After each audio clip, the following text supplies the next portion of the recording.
Las palabras de la Biblia dicen Bereshit en hebreo, Bereshit bara Elohim et hashamayim bet haaretz. En el principio creó Elohim los cielos y la tierra.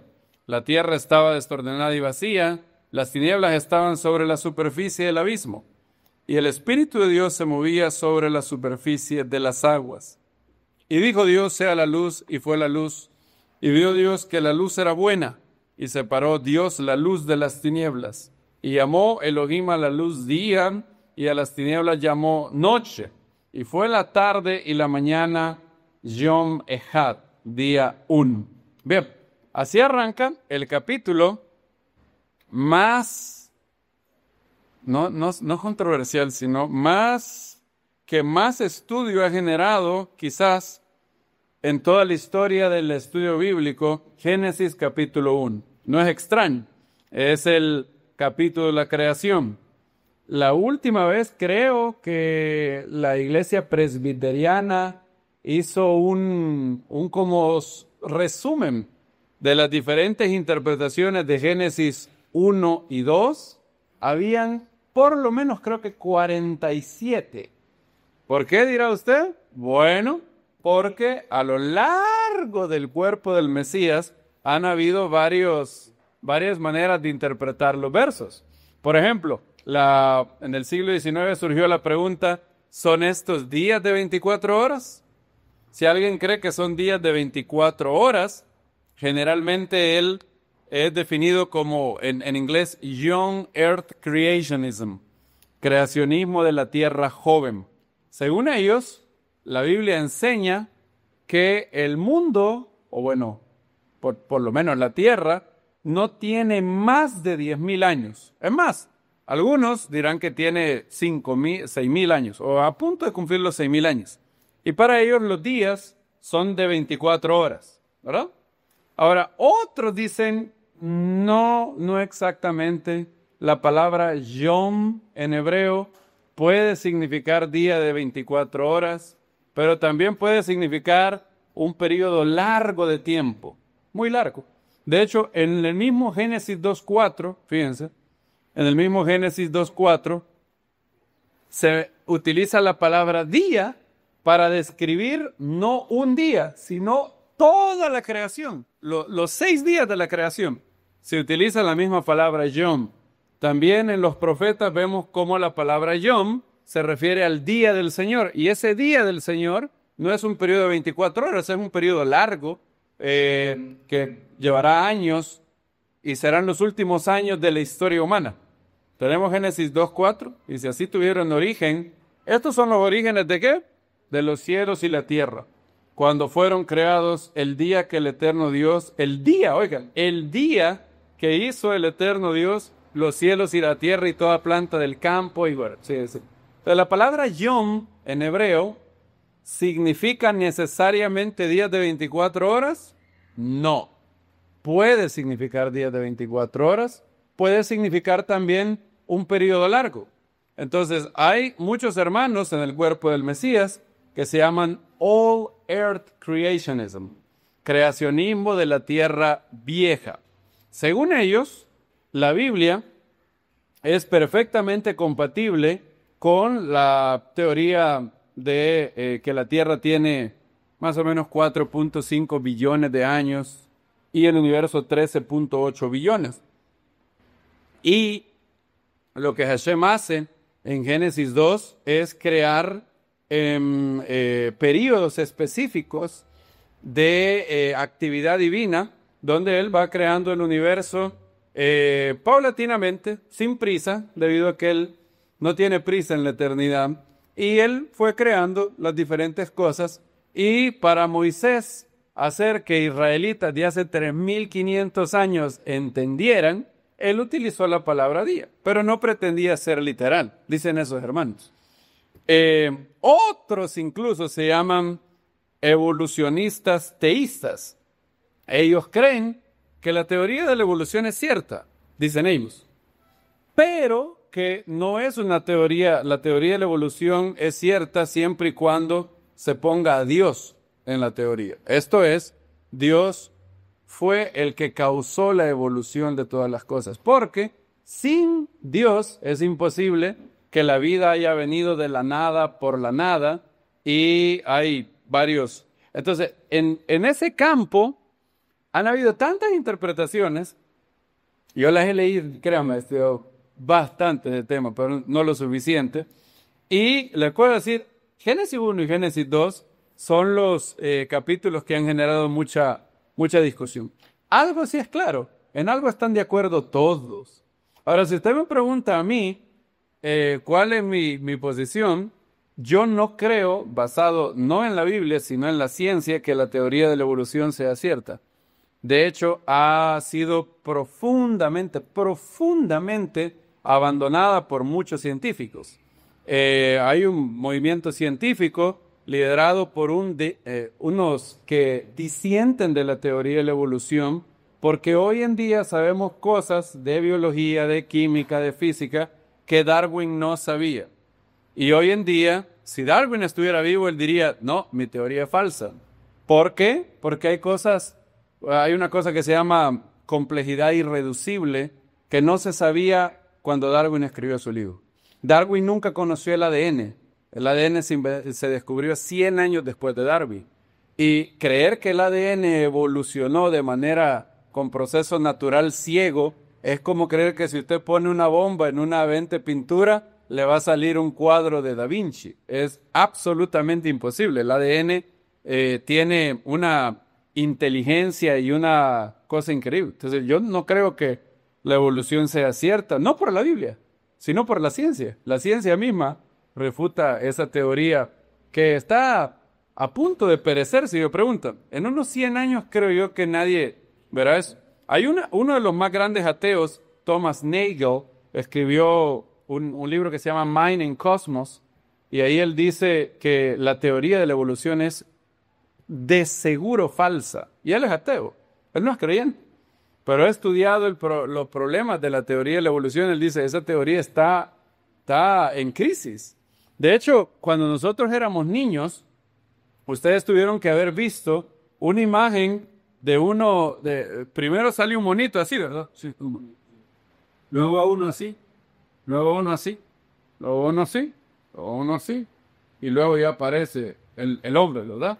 Y ese hombre se le llama Homo sapiens, ¿verdad? Y eso nos enseñaban en la escuela. Y hay un científico que se llama Jonathan Wells, hizo un libro muy bueno. Si usted algún día quiere leer del tema, él es uno de los expertos más grandes de eso. Se llama Icons of Evolution. Y este es el libro. ¿Se acuerdan de esa imagen, verdad? De los diferentes homónidos y todo lo otro, ¿verdad? Bueno, él, que es un científico, en este libro describe en base a qué se hizo esa famosa pintura. Cuando yo era niño, yo pensé, este era yo, porque me imaginaba, ¿verdad? En la universidad o en la escuela a uno le dicen que la evolución es un hecho probado de la ciencia, ¿verdad? La evolución es... y le hacen esta disyuntiva.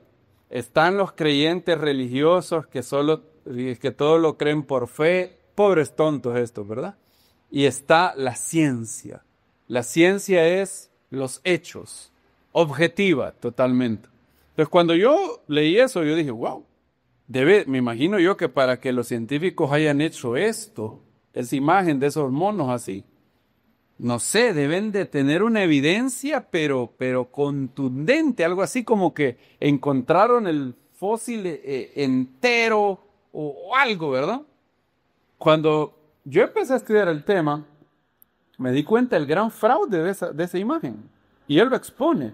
La mayoría de esa imagen no tiene absolutamente ninguna base científica. Es más, varios de estos muñequitos que ustedes ven aquí fueron refutados apenas 2 años después de que se descubrieron. Y todos son producto de imaginación. Le voy a poner un ejemplo. Había un famoso, creo que era el hombre de Nebraska. Los científicos dijeron, hemos encontrado una forma transicional entre el mono y el hombre, y se llama El hombre de Nebraska. E hicieron toda una pintura donde en teoría estaba el mono, el hombre de Nebraska. Y usted pensaba, me imagino que deben de haber encontrado evidencia fuerte. ¿Saben en qué se basaba esa pintura? Un diente. ¿Lo oyeron bien? Un diente. Encontraron un diente y en base a un diente hicieron toda una pintura con un mono así, no sé qué. Y años después se encontró que era el diente de un jabalí extinto. Pero la mayoría de gente no sabe eso. Entonces él, en Icons of Evolution, se llama Icons of Evolution, Science or Myth, Ciencia o Mito, él expone todas estas cositas que usted ve ahí, en qué se basaron y cómo todas fueron refutadas. Ahora, él hace una pregunta. ¿Cómo es que si todos los científicos sabemos que cada una de esas pinturas fue refutada, cómo es que siguen en los libros? ¿Por qué? ¿Por qué siguen los libros? Y esto es porque en Estados Unidos se decidió que como la educación es laica, lo único que se podía enseñar a los estudiantes era la teoría naturalista de la evolución. O sea, ellos dicen, este es el único juego permitido aquí y ya, está refutado, pero hay que siga. Entonces hay una gran cantidad de científicos hoy en día que están peleando en Estados Unidos para que en las escuelas se puedan enseñar ambos modelos. Por ejemplo, que se enseñe los pros y los contras.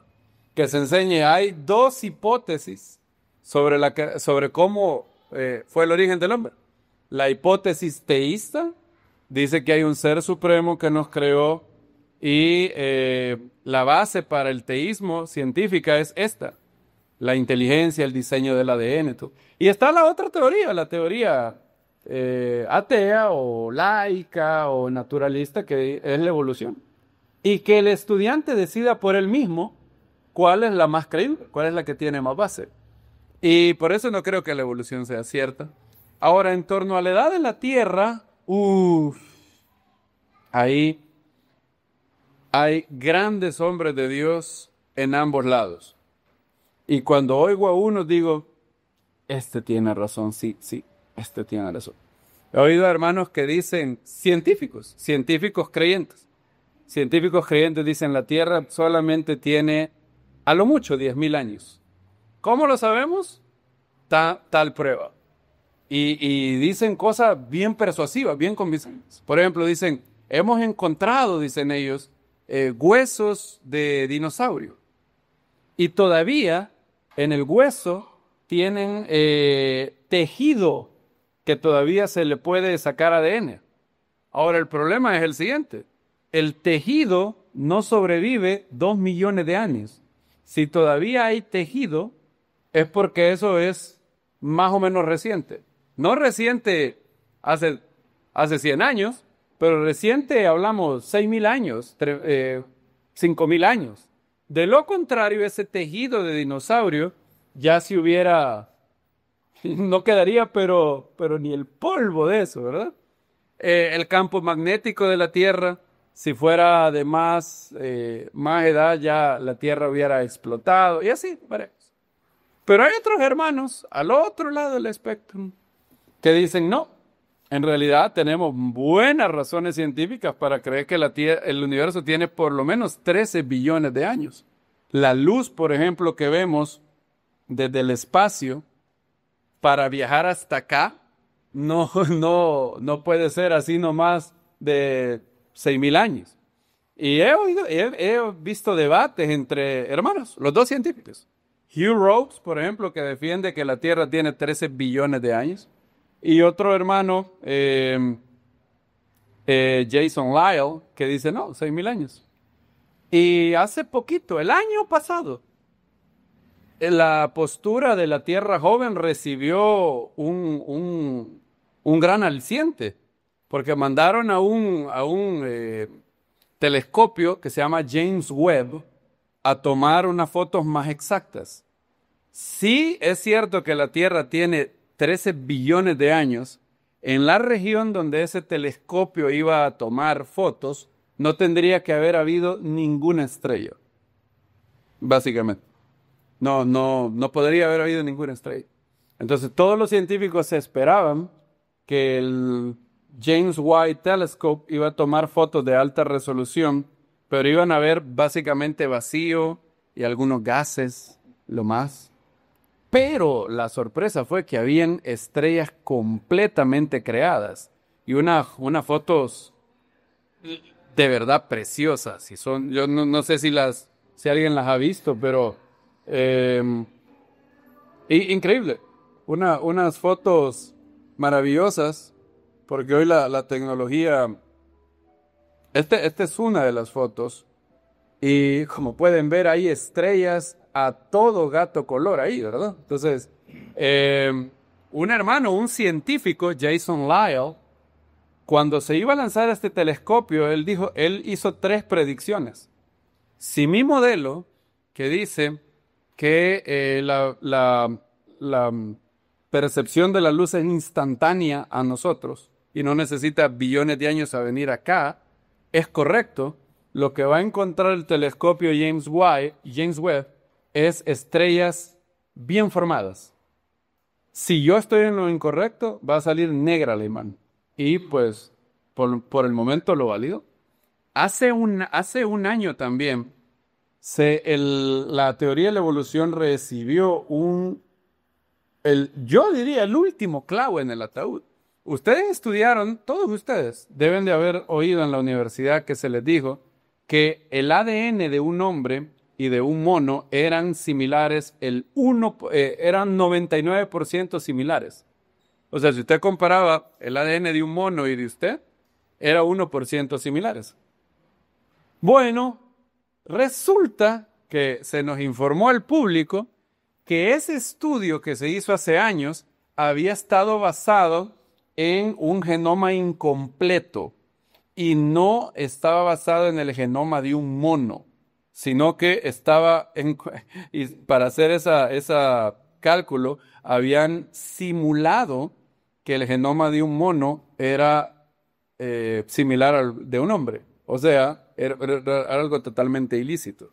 Se han tardado décadas en poder diagramar el genoma de un mono, porque el ADN son trillones de información. Y al fin se publicó. Bueno, cuando se publicó resulta que no solamente no hay apenas un 1% de diferencia, 99%. No, la similitud entre hombres y monos es mucho, pero mucho menor.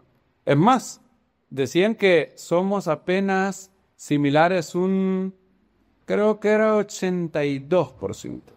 Ahora usted dice, hey, pero 82% es bastante. No, no lo es. Porque los seres vivos compartimos ciertas estructuras que son comunes. Entonces es obvio que el ADN va a ser igual. Por ejemplo, si todos los seres vivos tenemos piernas, ahí donde está el fragmento del ADN que hace las estructuras, bueno, es obvio que se va a parecer. Y eso no es prueba de un ancestro común, es prueba de un diseñador común. Por ejemplo, los que saben aquí de carros ven el Mazda 3, el Mazda CX-5, el Mazda CX-30 y el CX-90, ¿verdad? Y se parecen todos, ¿verdad? ¿Verdad, hermano? Son bien similares. Aquí está el Mazda 3, mire, se los voy a enseñar. Bueno, el hermano Robert ya nos lo ha enseñado, ¿verdad? Mejor pueden ver. Este es el Mazda 3, ¿verdad? Muy bien. Ahora vamos a ver el Mazda CX-5, que es más grandote, ¿verdad? Este es el Mazda CX-5. Se parece, ¿verdad? Bien. Ahora veamos el más grandote, el Mazda CX-50 o 90, a ver cómo es. Así está más grandote, mire. Aquí está, mire. Ahora, se parecen, ¿verdad? La inmensa mayoría. Es más, ¿cuántas partes similares tienen? El hermano Robert nos puede decir, es el mismo motor, ¿verdad? Se llama Skyactiv, mismo motor. tienen los mismos amortiguadores. Ahora, supongan que alguien les dijera, claro, es porque el Mazda CX-5 evolucionó del Mazda 3. Por eso es que se parece. ¿Qué les dirían ustedes? Están locos, ¿verdad? No evolucionó. El hecho que se parezca es prueba de que comparten un ancestro común o comparten un diseñador común. Diseñador común. Si Hashem, si Dios iba a crear a distintos seres vivos para habitar una misma biosfera, un mismo ambiente, ¿por qué tenía él que utilizar distintos diseños para cada uno? No está obligado. Él puede usar la misma estructura para distintos seres vivos y distintas cosas para sus ambientes, ¿verdad? Por ejemplo, si tanto tigres como leones iban a ser felinos e iban a habitar el mismo lugar, esperaríamos que el ADN de ellos se parezcan. Claro, ¿por qué? ¿Por qué no? Si Ford utiliza o si Honda utiliza para el Civic un motor, ¿por qué no lo puede poner el mismo motor en otro carro de Honda, verdad? Lógico. Entonces, hoy se está llevando un debate, de hecho, hay un movimiento de científicos. Noten que ellos no son necesariamente teólogos. Michael Behe es uno de ellos, el otro se llama Douglas Axe, Stephen Meyer. Stephen Meyer, de hecho, hace poco publicó un libro que se llama El retorno de la hipótesis de Dios. Y eso es lo que está pasando ahorita.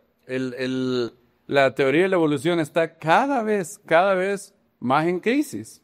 Y yo espero que ellos puedan, los científicos que han firmado esta carta que disienten de la teoría y que dicen que está en bancarrota, pueda rápidamente quitar todos esos dibujos tontos que tenemos. Así que por eso dice el dicho, mami, ¿de dónde venimos nosotros? Venimos de Adán y Eva, pero mi papá me dijo que venimos del mono.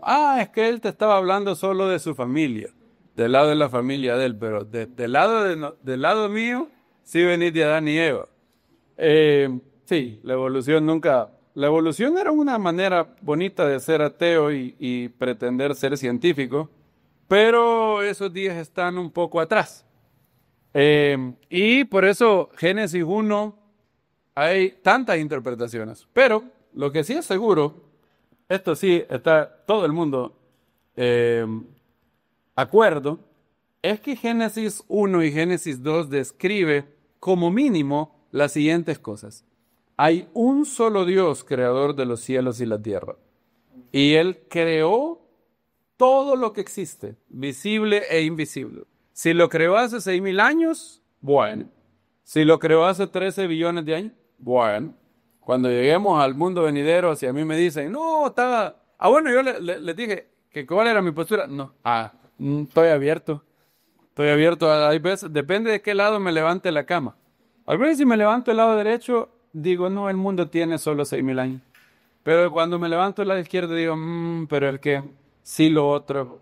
Entonces, pareciera ser, cuando yo, y hace unos años dije, me voy a meter bien a ver toda la evidencia.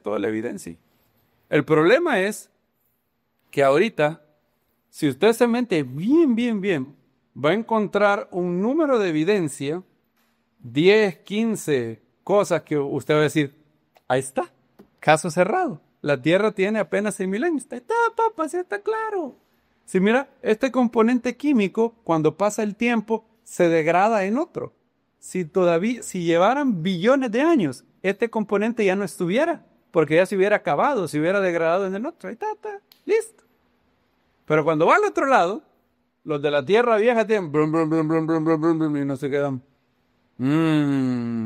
Entonces, pareciera que esto es un tema que necesitamos mucha información más.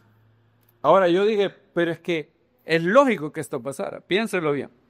Estamos hablando del inicio. No estamos hablando de algo que pasó hace 200 años. Estamos hablando del inicio. Es lógico que para el inicio ¿Hayan demasiadas cosas que ignoremos? Sí. Porque es lo que pasó, ya no hay nada atrás de eso, ¿eh? Entonces, obviamente nosotros que no somos Dios, las cosas que no sabemos son infinitamente mayores de las que sí sabemos. Entonces tenemos que acercarnos con humildad. Ahora, yo he oído tristemente, creyentes que dicen que el que no crea que, y judíos y cristianos, el que no crea que los días de Génesis son días de 24 horas no es un verdadero cristiano. Ah, no. Totalmente absurdo. Agustín no creía, por ejemplo, que los días de la creación de Génesis eran de 24 horas y él no lo hizo para quedar bien con la evolución, no existía eso. De hecho, durante cientos de años, si usted lee a todos los eruditos, hay gente que creía que eran de 24 horas, hay gente que creía que lo que Moisés tuvo es una visión y él vio en 24 horas una actividad de Dios. Pero eso no quiere decir que lo que Dios hizo tardó 24 horas, sino que eso fue lo que se le reveló a Moisés en la visión ese día. ¿Sí me entiende? Por ejemplo, si ustedes van, por ejemplo, empecemos. ¿Quién escribió Génesis 1? Moisés, ¿verdad? ¿Estuvo Moisés ahí? No estuvo Moisés. ¿Cómo sabe Moisés esto? El Eterno se lo reveló. ¿Dónde? Presumiblemente del monte Sinaí, ¿verdad? ¿Cuántos días estuvo Moisés en el monte Sinaí? 40 días y 40 noches. Entonces, hay hermanos que dicen, los días son de 24 horas, pero son días revelatorios. En otras palabras, Moisés vio un día de esos que estaban en el Sinaí, una actividad de Dios cuando él creó la luz. Y esa visión o revelación, Moisés la vio en 24 horas. ¿Significa eso que los eventos duraron 24 horas? No necesariamente, ¿verdad? Pudieron haber sido miles de años. Así que un día sabremos. Son de las preguntas que yo le tengo al Mesías cuando venga. Ahí las ando yo. Ando mi lista de preguntas sin contestar. Y esa es una. Ahora, la evidencia de que Dios existe y creó los cielos y la tierra es increíblemente poderosa, independientemente cuándo lo haya hecho. Bien, esa fue la introducción. Ahora, quería proyectar algo, pero creo que Luis, si me ayudas, quiero proyectar eso, se los mandé hace un tiempo y voy a mostrar una foto que ilustra un poco algo que vamos a ver con uno de los pasajes más malinterpretados de todos los tiempos. ¿Por qué razón? Porque no se entiende desde el punto de vista judío. El que lo escribió era judío. Los que recibieron la carta habían sido educados por los apóstoles, que eran judíos, y utilizaban términos judíos. Bien, lean eso. Es un meme que les mandé, ¿verdad?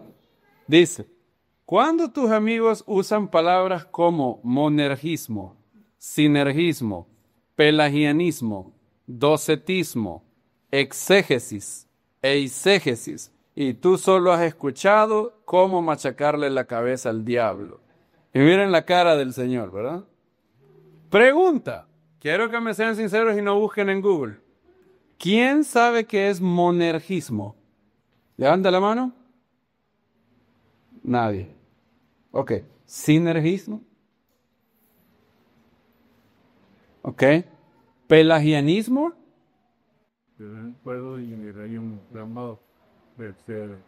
¿Usted se acuerda de? Pelagio. Pelagio, muy bien. El pelagianismo es la postura de Pelagio, ajá. ¿Y sabe cuál es la postura de Pelagio? ¿Por casualidad? No, bien, él conoce a Pelagio, ok. Ustedes no se los han preguntado. ¿Docetismo? ¿Exégesis? Esa deberían. Ajá, tú sí sabes qué es. ¿Qué es exégesis? Exégesis es el arte de interpretar bien un texto para que extraer del texto lo que el texto quiso comunicar.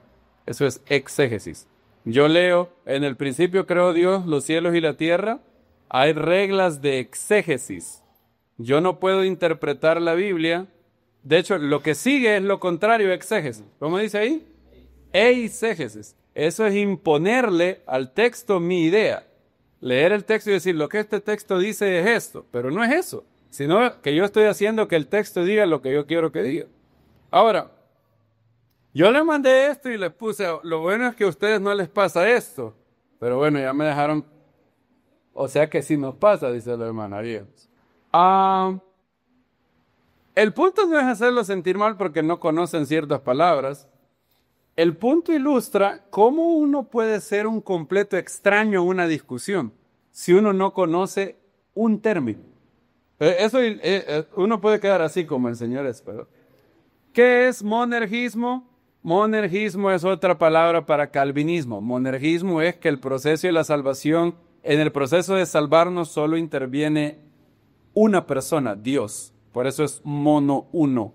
La actividad solo es de uno. Es el calvinismo que Él te da el todo. Sinergismo es que en el proceso de salvación intervienen dos acciones. La acción de Dios, proveyéndome su gracia, y la parte mía es la fe, porque por gracia sois salvos por medio de la fe. Entonces todos los arminianos, todos nosotros somos sinergistas, no somos monergistas. Pelagianismo es la herejía del siglo IV de un monje que decía que uno puede ser salvo más o menos por sus propias obras. Entonces él predicaba una suerte de salvación por obras. No es exactamente lo que él decía. Básicamente él dice que el ser humano es inocente, ¿no? Él negaba que el ser humano tenga una tendencia al mal. Y el pelagio. Docetismo es una herejía que dice que Yeshua no tenía cuerpo. Jesús era como un holograma. Él no tenía cuerpo, él parecía hombre, pero no era hombre. Eran lo que creían los gnósticos.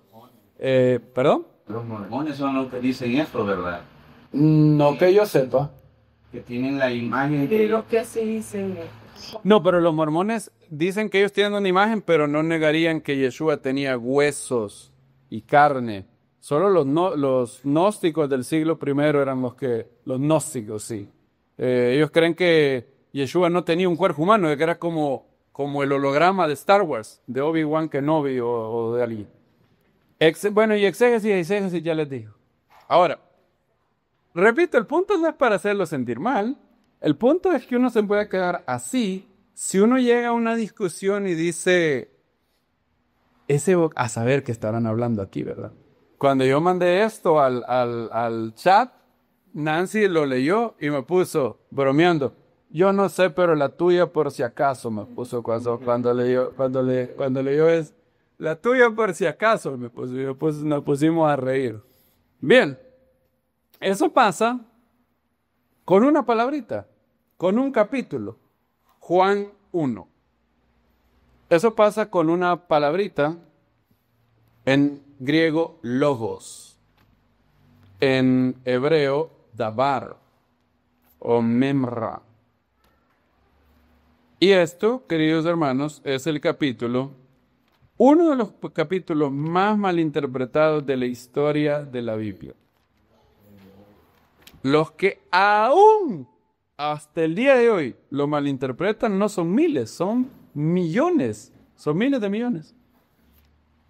De hecho, antes de ir a Juan 1, quiero que vayan a Juan 17:3. ¿Y por qué estamos hablando de Juan 1 hoy? Hoy toca la parasha Bereshit y Juan 1 empieza exactamente como Génesis 1, en el principio, ¿verdad? En arki, en griego, Bereshit en hebreo. Juan 17:3, Yeshua, el Señor, está hablando y dice, esta es la vida eterna, que te conozcan a ti, el único Dios verdadero, y a Yeshua el Mesías, quien has enviado. Según Yeshua, ¿quién es el único Dios verdadero? El Padre. ¿Verdad? Eso está claro. No puede estar más claro. Yeshua dice que te conozcan a ti, el único Dios verdadero, y a Yeshua, el quien has enviado. Vean cómo lo dice Pablo en 1 Corintios 8:6. Pablo aquí tiene la oportunidad de decirle a los corintios qué es lo que creemos. Esto es lo que nosotros profesamos. Porque Pablo dice, para nosotros, para los creyentes. 1 Corintios 8:6. Dice, para nosotros, sin embargo, solo hay un Dios, el Padre. Punto. No hay nadie más, ¿verdad? Para nosotros, sin embargo, solo hay un Dios, el Padre, del cual proceden todas las cosas. Y nosotros somos para Él. O sea, Él es la fuente de toda bendición. Y un solo Señor. ¿Quién es ese único Señor? Yeshua, el Mesías, por medio del cual son todas las cosas y nosotros por medio de Él. Todas las bendiciones que tenemos son en Yeshua, el Mesías. ¿Quién es el único Dios según Pablo? El Padre, ¿verdad? Eso está claro ahí. Bien. Y si usted lee los tres evangelios, los llamados sinópticos, Marcos, Mateo, Lucas, nunca usted va a encontrar y Yeshua pasando por ahí dijo a los judíos, buenos días, yo soy Dios. ¿Encuentran eso en los sinópticos? Nunca. Él sí aseveraba ser el Hijo de Dios, que es distinto. Esa es otra cosa. ¿Qué es ser hijo de Dios? Depende. Los griegos decían que los dioses tenían hijos. Por ejemplo, Zeus había bajado en forma humana, había tenido relaciones con una mujer y habían salido semidioses, que eran mitad Dios, mitad hombre. Uno de ellos era Apolo. Y los griegos creían que los dioses podían reproducirse. Podían tomar una carne humana y tenían hijos. Uno de ellos era Apolo, ¿verdad? El otro era Hércules. ¿Se acuerdan de Hércules, de Disney? Hércules era mitad Dios, mitad hombre. De hecho, ven que ese era todos los que trabajan y en el ámbito empresarial se enseña una palabra, paradigma, ¿verdad? ¿Qué es un paradigma? Un marco de cómo uno interpreta el mundo, ¿verdad? Ese era el paradigma de los griegos. Miren, por ejemplo, Hechos capítulo 14. Hechos capítulo 14, Pablo en Listra. Alguien que lea Hechos 14 del 8 al 10, por favor. Cierto hombre, inválido, de los pies, estaba sentado y era cojo desde el vientre de su madre, y nunca había andado. Este oyó hablar a Pablo, el cual, fijando sus ojos en él, y viendo que tenía fe para ser sanado, dijo a gran voz, levántate derecho sobre tus pies. Y él dio un salto y echó a andar. Gracias. ¿Alguien más que lea? Bueno, yo voy a leer el 11. Entonces la gente, visto lo que Pablo había hecho, alzó la voz diciendo en lengua licaónica, fíjense lo que decían, estos son griegos, ¿verdad? Cultura griega. Los dioses se han hecho semejantes a los hombres y han bajado. Y llamaban a Bernabé Júpiter o Zeus y a Pablo Mercurio, porque este era el que dirigía la palabra. Y miren este otro loco. El sacerdote de Zeus o Júpiter en Roma, cuyo templo estaba a la entrada de la ciudad, trajo toros y guirnaldas delante de las puertas y juntamente con la muchedumbre quería ofrecer sacrificios. Cuando lo oyeron, los apóstoles Bernabé y Pablo rasgaron sus ropas y se lanzaron en medio de la multitud diciendo, varones, ¿qué están haciendo? También nosotros somos hombres de igual condición que vosotros, que os anunciamos que de estas vanidades, vean cómo le decía, ¿qué pensaba Pablo y Bernabé de la creencia que dioses podían encarnarse? Vanidades. Os convirtáis al Dios vivo, que hizo el cielo y la tierra, el mar y todo lo que hay en ellos. En las generaciones pasadas Él ha dejado a todas las gentes andar en sus propios caminos. Si bien no se dejó a sí mismo sin testimonio, haciendo bien, dándonos lluvia del cielo y estaciones del año fructíferas, llenando de sustento y de alegría nuestros corazones. Bien. Según los griegos, hijo de Dios es literalmente que un Dios se encarne, viole a una mujer y tenga hijos. En el pueblo judío existe el concepto, en la Biblia existe el concepto de hijo de Dios. Sí, ¿verdad? Por ejemplo, ¿quién es llamado hijo de Dios? Los primeros llamados hijos de Dios en la Biblia, los ángeles, ¿verdad? En Job capítulo 1 dice que llegaron todos los hijos de Dios, los ángeles. Ahora, pregunto, cuando la Biblia llama hijos de Dios a los ángeles, ¿implica que Dios tenía una mujer y salieron los ángeles? No, ¿verdad? ¿Qué significa hijos de Dios? ¿Por qué se les llama a los ángeles hijos de Dios? Porque Él los creó, ¿verdad? ¿Y qué más? Y porque tienen semejanza con Él también, ¿verdad? Por ejemplo, así como Dios es espíritu y los ángeles son espíritu. ¿Son seres intelectuales los ángeles? Claro que sí. ¿Son muy inteligentes? Muy inteligentes. ¿Son poderosos los ángeles? Claro que sí. ¿Tienen voluntad? ¿Pueden decidir? Sí. Entonces, debido a que, y lo más importante, debido a que tienen una cercanía a Dios, son llamados hijos de Dios. ¿Quién otro es llamado hijo de Dios en la Biblia? Adán, muy bien. Adán es llamado hijo de Dios. En Lucas capítulo 3. ¿Quién más es llamado hijo de Dios? Israel. Vean conmigo Éxodo capítulo 4. En otras palabras, en la Biblia, si alguien es llamado hijo de Dios, hay algo seguro. Esa persona no es Dios. Eso es lo seguro. Es todo lo que quiera, menos Dios. Es una persona o un ente que tiene cercanía con Dios, que tiene una relación con Dios especial. Y por eso es llamada hija de Dios. Éxodo 4:22. ¿Qué dice el Eterno al faraón? Y dirás a Faraón, así ha dicho el Eterno, Israel es mi hijo, mi primogénito. ¿Israel es qué? Mi hijo, mi primogénito. ¿Significa eso que Israel es Dios? No, ¿verdad? Obviamente no.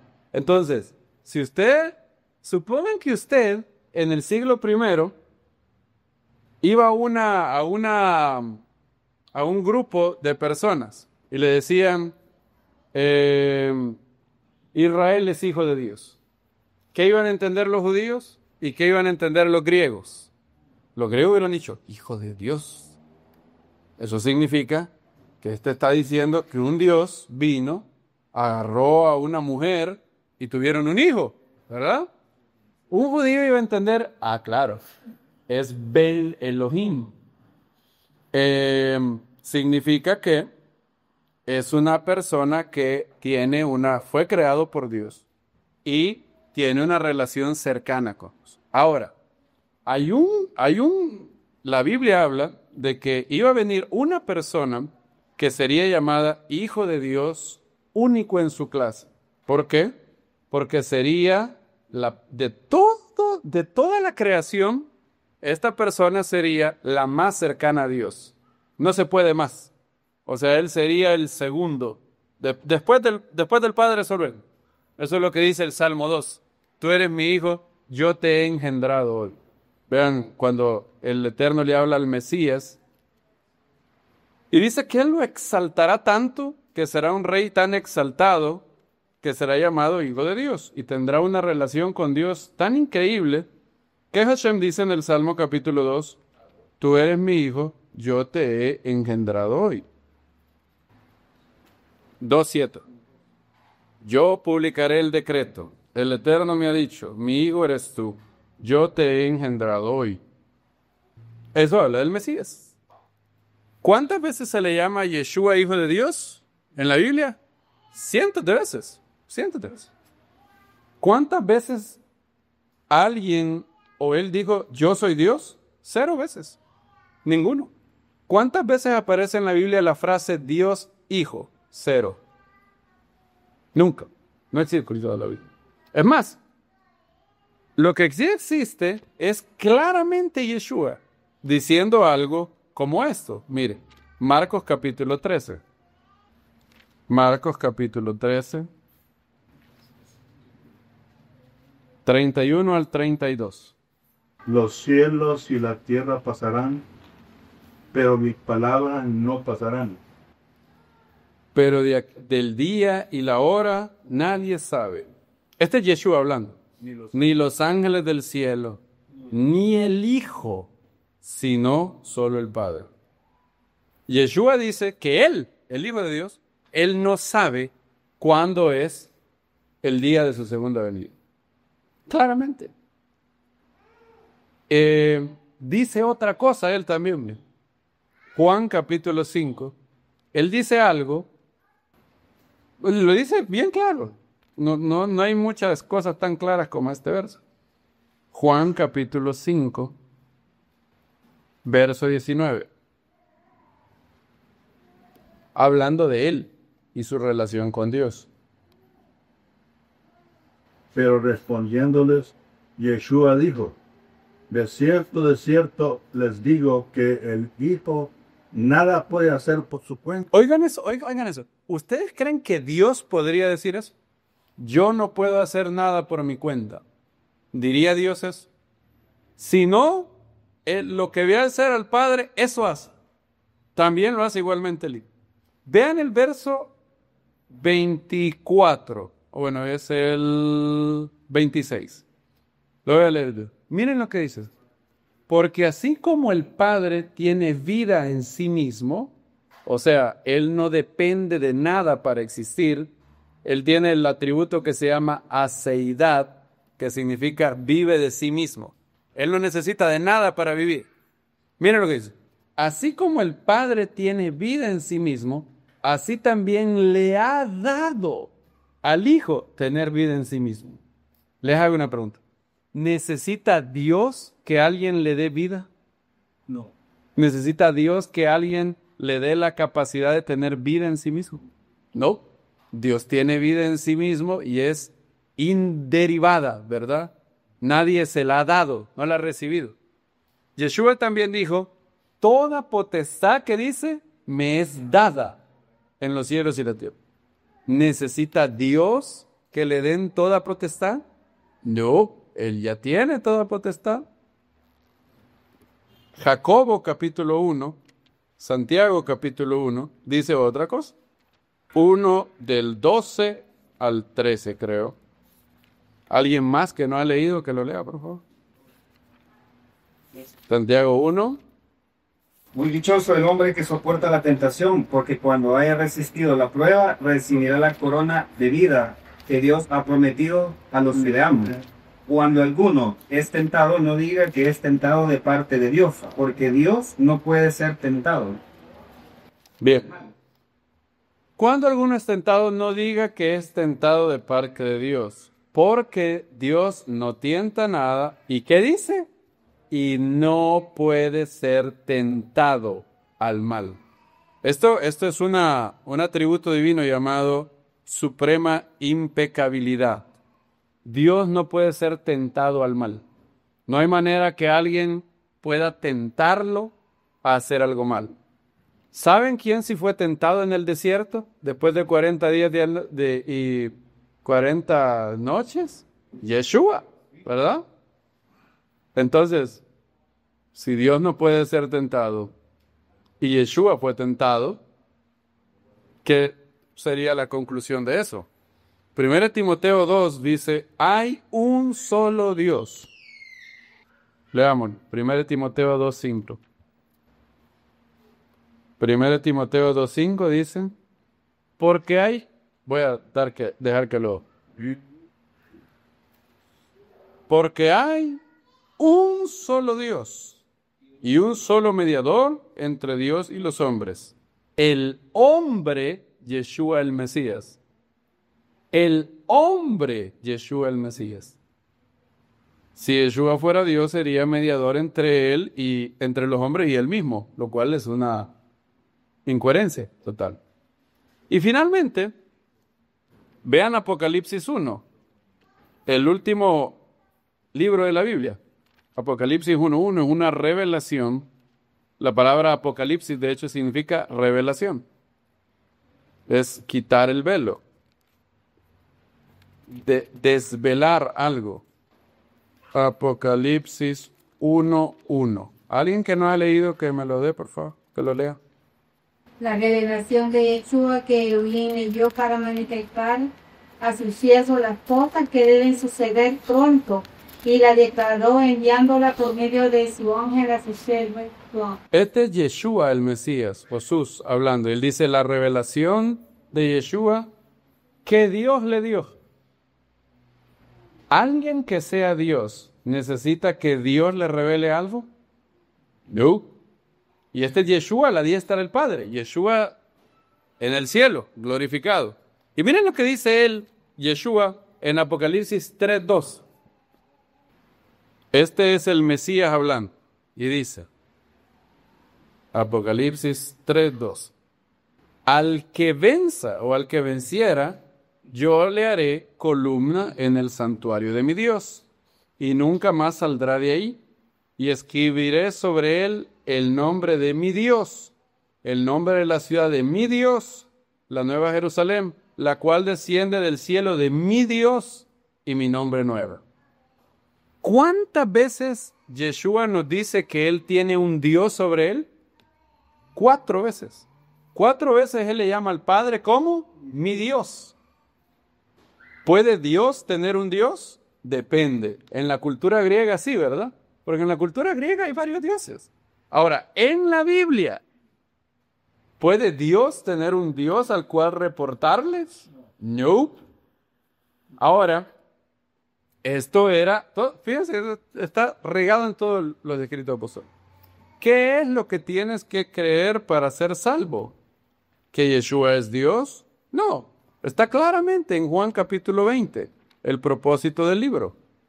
Juan capítulo 20, el Evangelio de Juan. Esto es el resumen, esto es el propósito del libro, donde Juan nos dice, bueno, miren, ¿saben para qué escribí todo esto? Aquí está, por esto fue. Juan 20:30. ¿Lo tenemos? Amén. Hizo además Yeshua muchas otras señales en presencia de sus discípulos, las cuales no están escritas en este libro. Fíjense, pero estas se han escrito para que creáis que Yeshua es el Mesías, el Cristo. ¿Qué significa Mesías? El ungido, el elegido de Dios, el Hijo de Dios, y para que creyendo eso tengáis vida en su nombre. ¿Qué es lo que se requiere?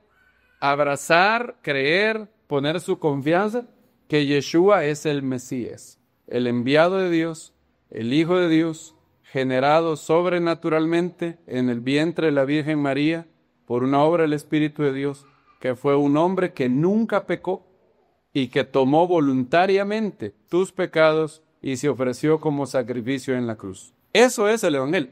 Si ustedes leen el libro de Hechos, eso es lo que los discípulos predicaron en cada una de las ocasiones donde iban. ¿Qué pasó? Bueno, 40 años después de Yeshua, en el año 70, los romanos destruyeron el templo de Jerusalén y los discípulos judíos de Yeshua, los descendientes de los apóstoles. De hecho, había uno que era hermano de Yeshua, Shimón. No, Jacobo ya había muerto. Shimón era el primo de Yeshua, de hecho, perdón. Shimón bar Cleofas era el líder de los discípulos en Jerusalén. Eso lo sabemos históricamente. Y 3 años antes de que se destruyera el templo, ellos tuvieron que huir a una ciudad que se llama Pela de Decápolis. Todos los discípulos judíos huyen de ahí, el templo se destruye y hay un gran vacío, porque la comunidad madre de discípulos estaba ¿dónde? En Jerusalén. Pero Jerusalén fue destruida, fue arrasada. Entonces sucedió que los discípulos no judíos de Yeshua llenaron, digamos, el vacío de dirección que había quedado. Un César llamado Nerón se levantó y empezó una persecución terrible. Luego vino otro César llamado Domiciano y empezó otra persecución terrible contra todo no judío que se desvía a maneras judaicas, o sea, que celebraba fiestas, que guardaba el Shabbat, y empiezan a perseguir con pena de muerte a todo aquel no judío que se desvía a maneras judías. Y con el paso del tiempo, los discípulos judíos de Yeshua pierden prácticamente todo rol en la dirección del movimiento. El movimiento es mayoritariamente no judío y ellos están siendo perseguidos. Entonces hay un grupo de no judíos que empiezan a tomar el liderazgo de la iglesia, del movimiento. Y ese grupo de no judíos tratan de entender la Biblia según puedan ellos, ¿verdad? Según lo mejor que puedan. Uno de ellos se llama Justino Mártir. vive como 100 años después de esto, 150, algo así. Es de los primeros. Otro se llama Ignacio. Y a ellos se les conoce como los padres de la iglesia. ¿Qué hacen ellos? ¿Cuál es el problema con ellos? Son hombres íntegros, pero ellos no saben hebreo. Muchos de ellos, de hecho, ni siquiera saben griego, solo saben latín. Y llegan a la Biblia, así como el señor del meme, ¿se acuerda? Llegan así y ellos hacen su mejor esfuerzo. Yo he leído los libros de Justino Mártir, él es un hombre íntegro. De hecho, ¿saben por qué se llama Justino Mártir? Porque murió por su fe. Fue brutalmente asesinado en el año del César Antonino Pío. Y los discípulos empiezan a leer ciertos pasajes y dicen, este pasaje significa que había un Dios todopoderoso. Se llama el Padre. Este es el Padre, el Dios de los judíos. Pero antes de crear, Él creó a otro diosecito, chiquito. No me estoy inventando esto. ¿Saben cómo le llama Justino Mártir a ese diosecito chiquito? Le llama el segundo Dios. Así le llama él. Deuterotheú, el segundo Dios. Entonces imagínense gráficamente, imagínense a Dios imagínense una gran esfera así, ¿verdad? Entonces, Justino Mártir era un platonista, era un filósofo discípulo de Platón. Platón decía que el Dios supremo, entre muchos, era demasiado elevado, que él nos ensuciaba las manos creando. No, ¿cómo se...? Demasiado... Él está por encima, está demasiado por debajo de su dignidad, ensuciarse las manos, creando materia. Para los griegos la materia era mala, el cuerpo físico era malo. El cuerpo físico, dice Platón, es una prisión del alma. La salvación es que el alma salga de ese cuerpo, el cuerpo es malo. Entonces, como el Dios grandote no se quería ensuciar las manos, él empezó a hacer ciertas emanaciones. Uno de ellos era, y él tenía su sistema todo. Cuando Justino Mártir viene a la Biblia y otros, él empieza a ver ciertos versículos y dice, no, aquí está. Lo que Platón decía es cierto. El Dios grandote, ese no se ensucia las manos. Él creó un Dios más chiquito, que está subordinado al Dios grandote. Decía él, que está claro él. Él dice claramente que el Dios chiquito no es igual que el Dios grandote. Por ejemplo, el Dios chiquito no sabe el día y la hora. El Dios grandote, claro que lo sabe. Entonces, él dice en unos libros que se llaman Apología, que el Dios grandote, el único Dios no engendrado, esa es la frase que él utiliza, engendró otro Dios. ¿Cómo se llama ese Dios? Se llama Cristo o Logos. Y esa pelotita que ustedes están imaginando, ese Dios chiquito, se encarnó en el judío Jesús de Nazaret. Y él empezó una escuela de pensamiento que, basado en Juan 1, en ese capítulo, él decía, cuando dice ahí, en el principio era el Logos, la imagen mental que tienen que tener él, lo que él se imaginaba era, vean Juan 1:1 conmigo. En el principio era el verbo, en griego logos, y el logos estaba con Dios, y el logos era Dios. Ahí está. Y si usted sigue leyendo el verso 14, y este logos se hizo carne y habitó entre nosotros. ¿Quién es ese? Jesús de Nazaret. Ahí está. Él hizo una ecuación bien bonita, la ecuación que hasta el día de hoy es eso. Si el verbo era Dios y el verbo hecho carne es Jesús, por lo tanto, Jesús es Dios, ¿verdad? Es lógico, está claro ahí. Entonces ellos empezaron a creer en una doctrina llamada subordinacionismo. El Dios grande creó un Dios chiquitito por medio del cual creó. Fíjense, cuando Justino Mártir lee el verso 3, dice, todas las cosas fueron creadas por medio de Él. fueron hechas, y sin él nada de lo que había sido hecho fue hecho. Él dice, ahí está, lo que decía Platón. Platón decía que el Dios grandote era demasiado sublime para ensuciarse las manos. ¿No? Es como que Nayib fuera a lavar trastes. No. Está por debajo de su dignidad. No se va a ensuciar, ¿verdad?, las manos. Entonces, él dice, y no lo estoy inventando, él lo dice eso.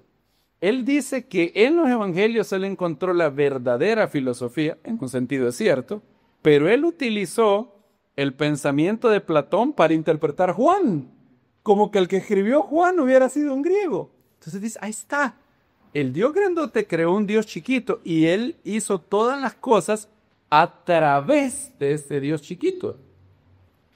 Se unieron a él otros hombres y aquí viene otro problema. Él estaba equivocado, obviamente, pero como murió por su fe, nadie le gusta hablar mal de alguien muerto, ¿verdad? Es más, de un mártir que muere por su fe, a él se le respeta. Yo respeto mucho a Justino Mártir. Para mí él era un hombre íntegro, muy bueno. Solo que, como la imagen del meme, él llegó a una conversación donde estaban hablando en un ambiente judío y él vio Dabar, Memra, Logos. Pero en lugar de decir yo, lo único que puedo es apagar, como decía el meme, machacarle la cabeza al diablo. Entonces, Justino Mártir digo, yo lo único que puedo es el platonismo. Él en el primer capítulo, en el primero de Diálogo con Trifo el Judío y Anapología, él dice, yo antes era un filósofo platónico, pensé que el platonismo era la verdad. Y él dice, cuando está hablando con griegos, cuando él está hablando con griegos, delante del Senado romano, dice, el logos del que hablaba Sócrates, el logos del que hablaba Platón, yo lo he encontrado. Se encarnó en un judío llamado Jesús. Sócrates era un cristiano antes de tiempo, decía Justino Mártir. Y a él se le unen otros grandes líderes no judíos. Irineo, Orígenes, Tertuliano, y todos más o menos dicen lo mismo. Hay un Dios grandote, el Padre, y hay un Dios chiquito. De hecho, Orígenes dice, a los dos se les puede aplicar el vocablo theos, Dios. De hecho, también se le puede aplicar a los ángeles, en un sentido más bajo. De hecho, también se le va a aplicar el nombre theos a todos los redimidos cuando resuciten. O sea, la palabra Dios, dice él, se le puede aplicar a varios en varios grados. Ahora, si usted le preguntaba a todos ellos, el verbo, el logos, ¿sabe el día y la hora de su venida? Todos ellos le decían, no lo saben, obviamente no. ¿Por qué?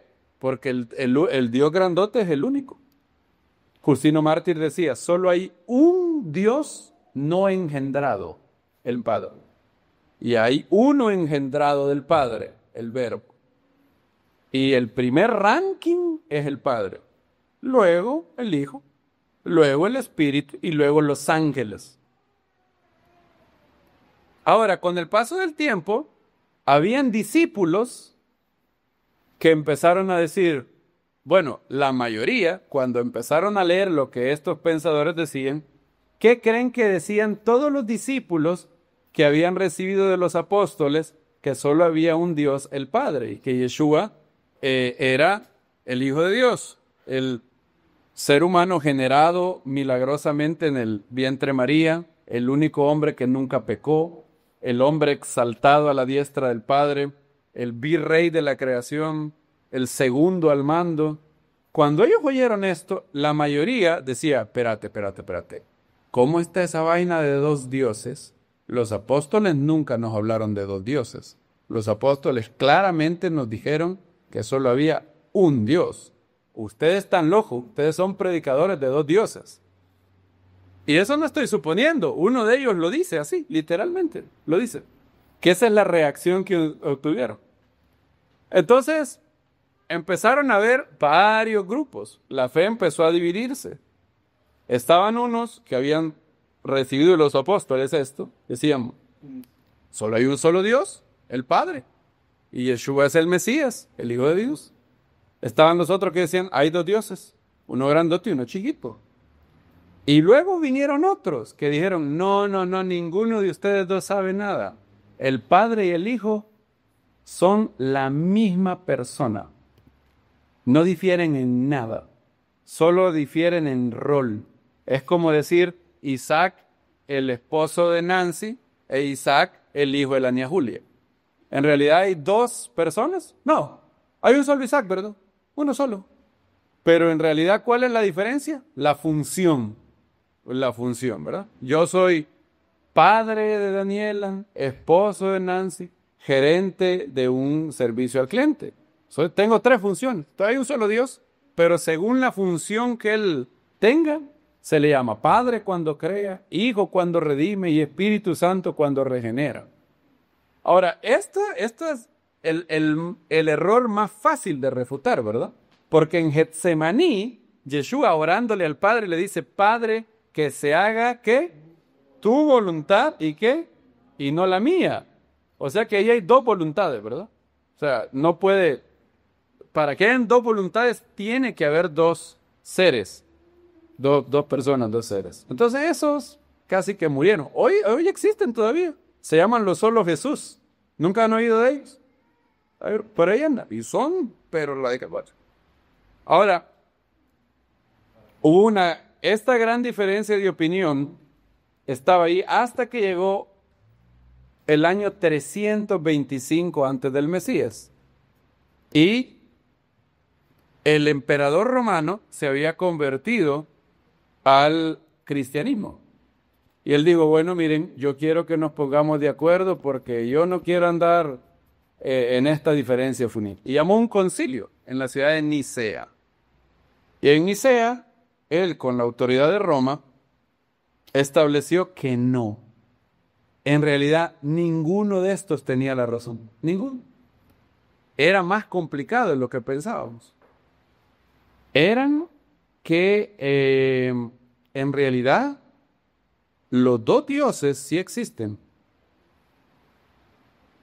pero solo son un Dios, pero en dos personas.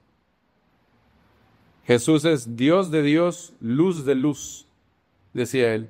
Y luego metieron al Espíritu Santo en el año 381 y dijeron, todo aquel que no crea así es anatema y se va a ir al infierno. Y el que no crea así, lo vamos a perseguir y lo vamos a matar. En el año 381. Noten cuánto tiempo había pasado en los apóstoles. Estamos hablando de 4 siglos después. Para que tengan una idea, es un gran tiempo. Estados Unidos apenas tuvo 250 años. Y esto pasó 300 y pico de años después de los apóstoles. Y a eso se le llamó la doctrina de la Trinidad. ¿Qué dice la doctrina de la Trinidad? Hay un solo Dios en 3 personas. Pero no hay 3 dioses, solo hay uno. Ahora, si usted le cuesta entender eso, bienvenido al club. De hecho, hubieron varios que dijeron, espérate, ¿cómo está ese volado? Se ve sospechoso eso. Entonces, digamos, el Padre es una persona, ¿verdad? Sí, es una persona. ¿Tiene su propia voluntad el Padre? Sí. Ok. Y el Hijo también. Tiene su propia voluntad. O sea, tenemos 2 seres. ¿Sí? Y esos 2 seres tienen, cada uno en sí mismo, tiene lo que se requiere para ser Dios. ¿Sí? Bueno, entonces tenemos ¿cuántos dioses? 2. No, solo es uno. No, espérate. Aquí vamos bien. Así es la doctrina de la Trinidad. La doctrina de la Trinidad es una contradicción total. Hay 3 personas que son Dios, pero no hay 3 dioses, solo hay uno. Si usted no puede entenderlo, es simple. Agustín dijo, nadie lo puede entender. Pero es mejor que, él decía, si tratas de entenderlo, no vas a poder. Pero si lo niegas, perderás tu alma. Así dice Agustín. Todo basado en aproximadamente 6 versículos mal interpretados. Juan 1, del 1 al 14, Filipenses 2, del 5 al 9, Colosenses 1, 16, Romanos 9, 5, Hebreos 1, del 1 al 10, y algunos otros, más o menos, esos son. Versículos que ellos llegaron a la Biblia, como el Señor ahí, y dijeron, aquí dice que Yeshua, siendo en forma de Dios, se despojó de sí mismo. No sé, siendo en forma de Dios, quizás quiere decir que era Dios, y se quitó los atributos de Dios para venir a encarnarse. ¿Significaba eso en el mundo judío? No. Y, bueno, pero esa era la introducción, ya nos dieron aquí la 1 y 20.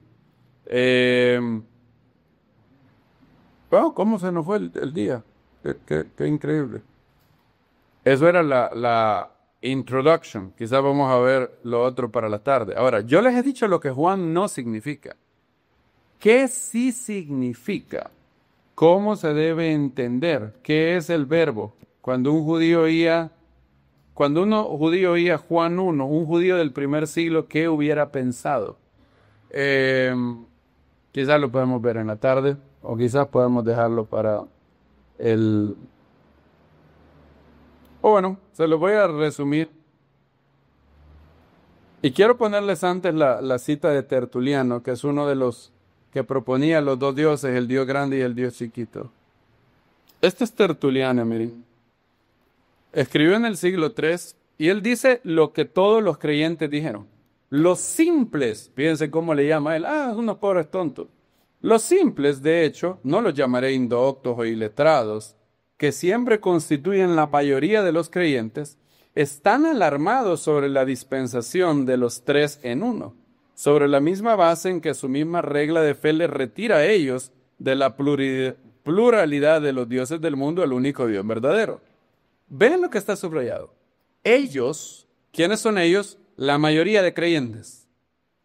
Están acusándonos constantemente de que somos predicadores de 2 y 3 dioses, mientras se toman a sí mismo el crédito preeminente de ser los adoradores del único Dios. Nosotros, dicen ellos, sostenemos la monarquía o gobierno del único Dios. Eso lo dice en un libro que se llama Contra Praxeas, capítulo 3. ¿Ven? Eso es lo que él dice, que cuando los creyentes que eran fieles a los apóstoles dijeron, eso está raro, espérate, vos en realidad crees en 2 dioses. No, son 2 en 1. Espérate, ¿eso quiere decir que Dios está dividido en partes? No, tampoco, porque cada uno de ellos tiene todo lo que necesita para ser Dios. Bueno, si cada uno de ellos tiene todo lo que se necesita para ser un Dios en sí mismo, entonces tenés 3 dioses. No hay manera de escapar de eso. Si decís que son 3 partes, entonces cada uno de ellos no. Y esto fue tan increíble, queridos hermanos, que hubo una guerra, o sea, sangre derramada por un bitongo. Los trinitarios decían que Jesús tenía homousía, misma substancia. Y los otros decían homoiusía. Y por ese diptongo se mataron en los siglos después de Constantinopla. Y nunca tuvo que haber sido así. Nunca tuvo que haber sido así. Bueno, en la tarde vamos a ver qué significa Juan 1:1 desde el punto de vista judío. Así que para que salgamos de estar como el Señor, ¿por qué es importante qué significa Juan 1 desde el punto de vista judío? Porque el que lo escribió fue un judío. Si el que lo hubiera escrito hubiera sido japonés, habría que ver qué significan los términos, en qué idioma, en qué cultura. En Japón, ¿verdad? Si el que lo hubiera escrito hubiera sido un germano, o un franco, o un parto, habría que ir a ver la cultura de los partos, el idioma de los partos. Así es con todo escrito, ¿verdad? Hay que ir al contexto que dio lugar a eso. Y creo que algunas de las cosas que vamos a ver hoy ya las había dado, pero hay otras más. Y para los que no estuvieron cuando lo di, sería bueno que lo viéramos. Baruch Hashem.